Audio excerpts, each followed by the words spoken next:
a guy who penned an outstanding screenplay, one that I thought really got jobbed by the awards shows last year. Should have cleaned up, and I think it was The People's Champ, if I may steal a phrase from the business here. The movie The Wrestler.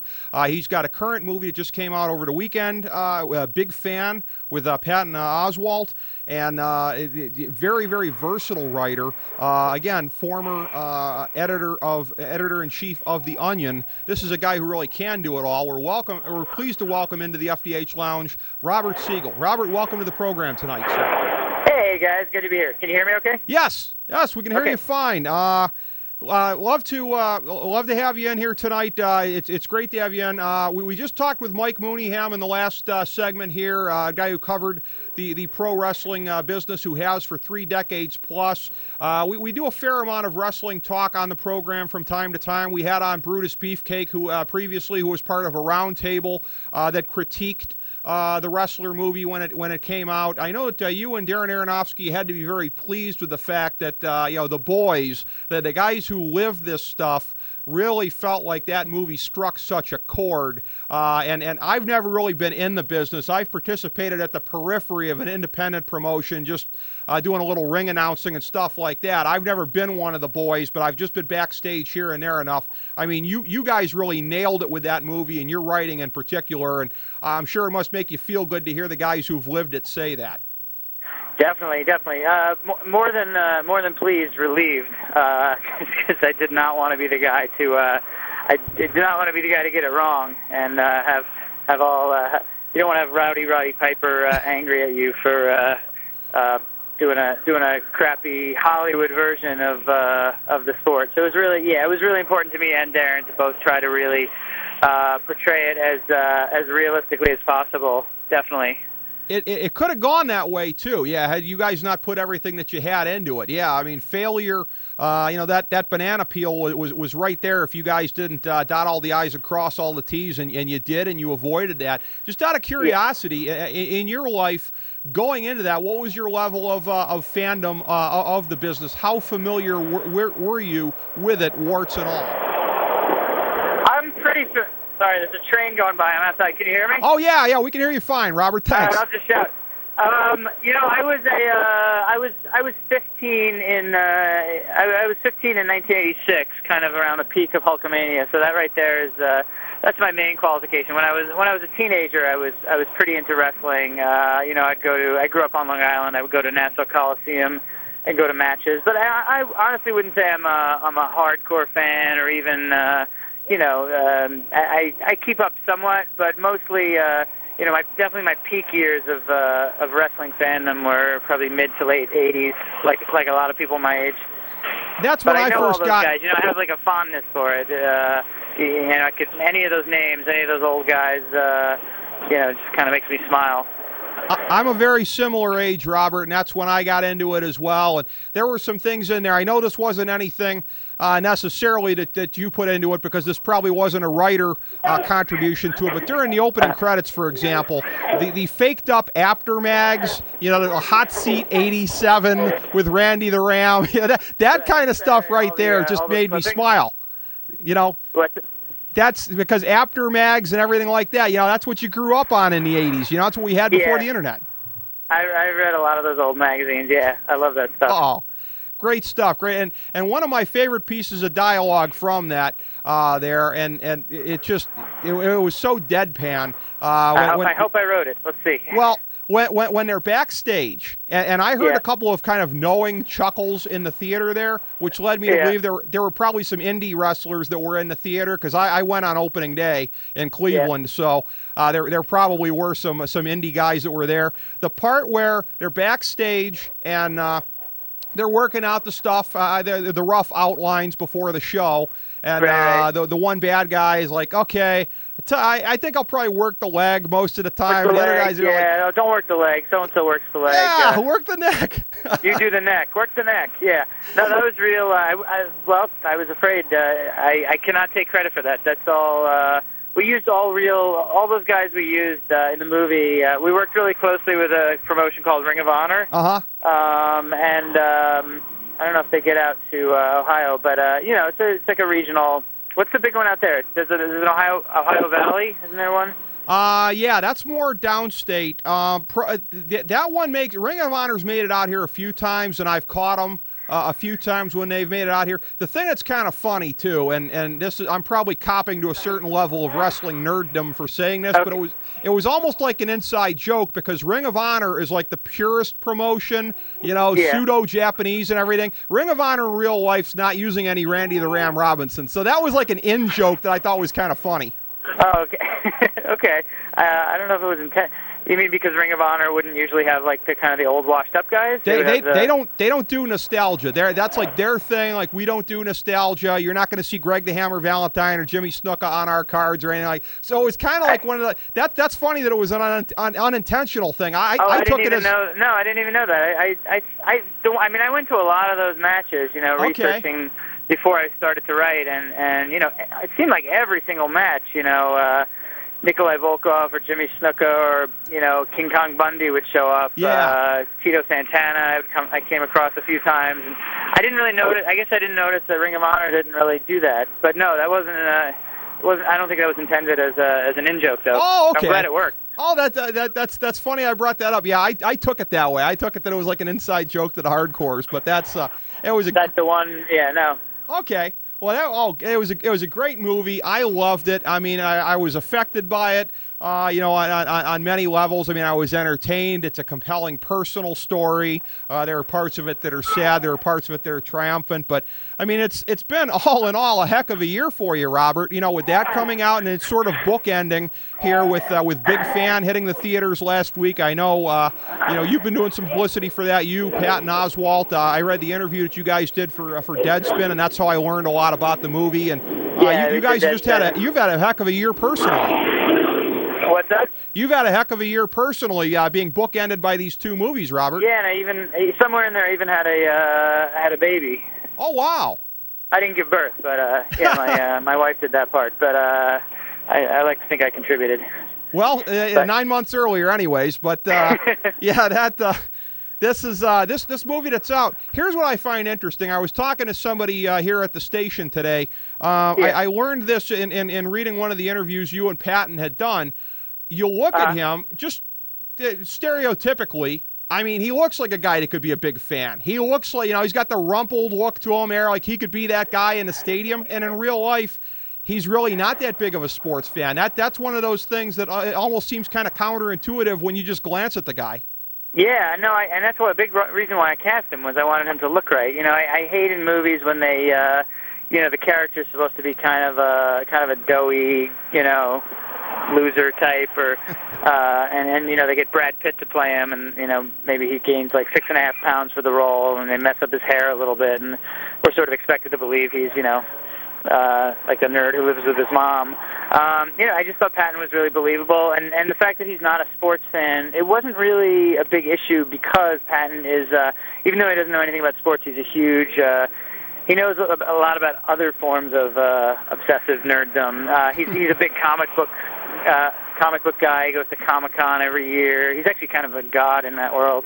So he couldn't really, he couldn't go on at length about, what's going on with the Giants' offensive line, but he could definitely, go on about, Thor in Avengers issue 218.1, that kind of. It's the same. Basically, it's the same idea.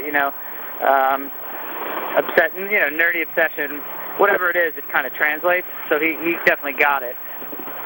Well, you were able to, I know, draw upon some experiences as far as being long-suffering from your own life as a Kansas City Chiefs fan. Certainly as a lifelong Browns fan, can relate to that. And ironically, your team ended up hiring away the guy that I think my team should have hired in the offseason, Scott Pioli. So while things haven't been so rosy for you since 1960... I think you've got your information wrong. I'm not a Chiefs fan. Oh, you're not?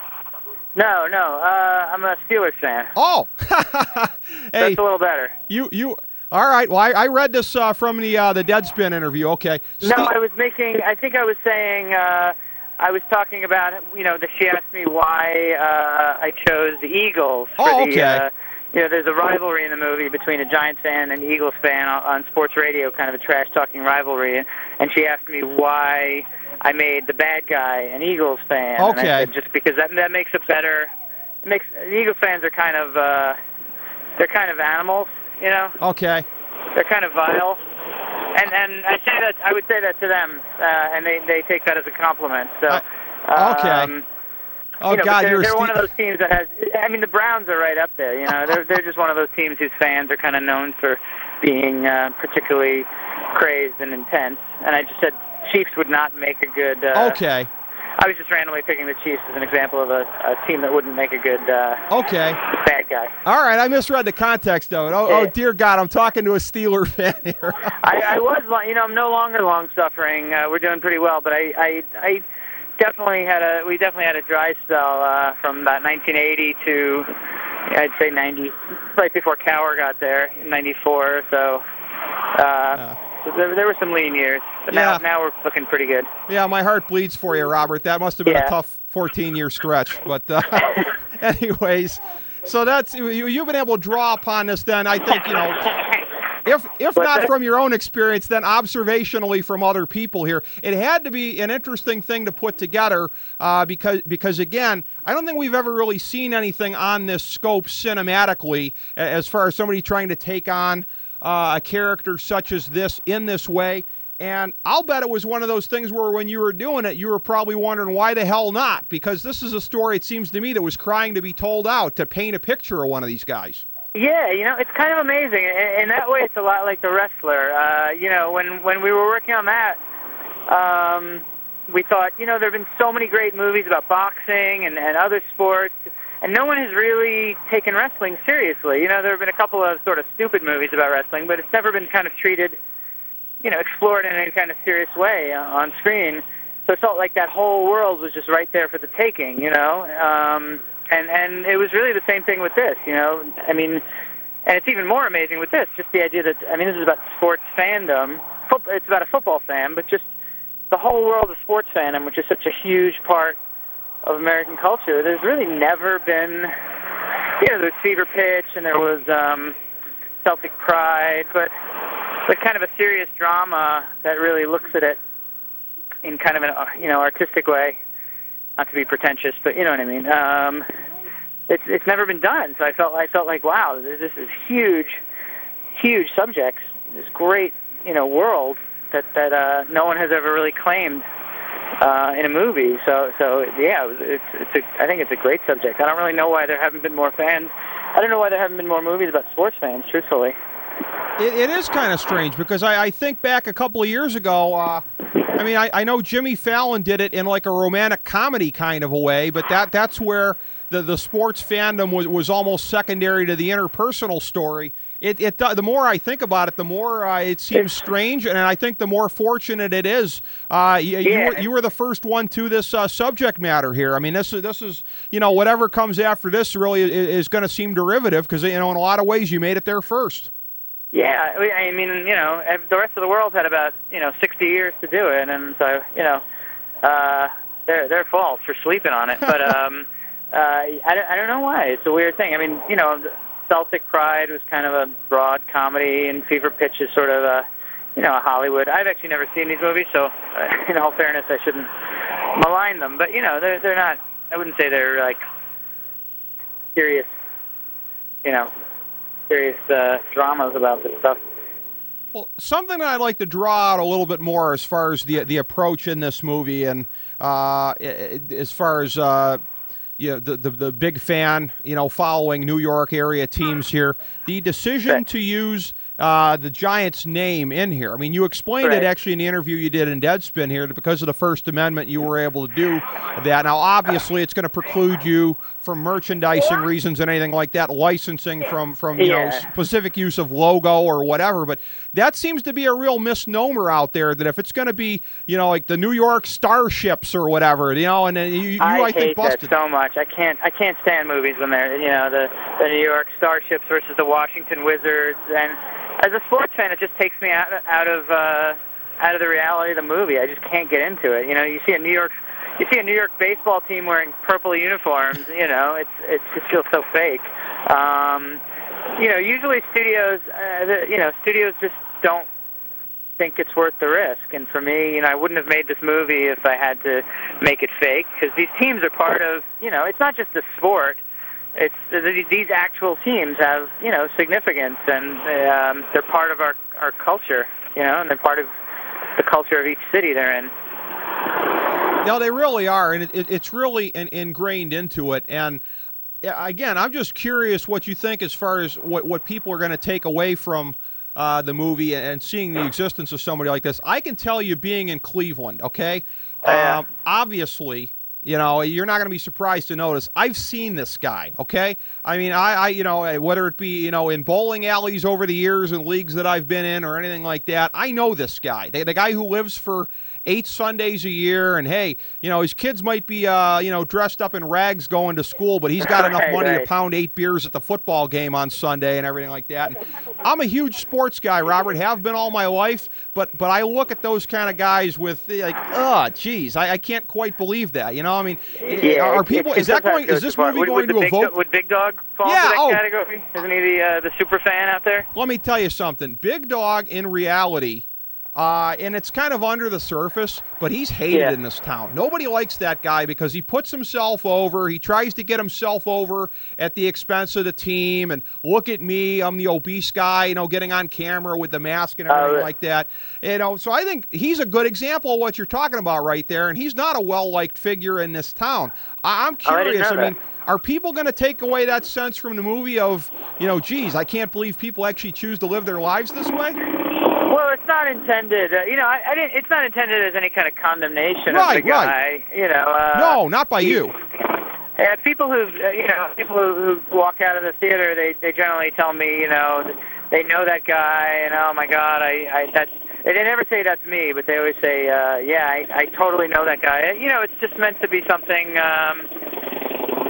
mostly fun. I certainly, I am a football fan. It's not like I have any kind of axe to grind, and I'm looking to, put out any kind of heavy message or change anything. But, it's just, there definitely just are those fans, and I just thought it would be interesting to make a movie about one of them.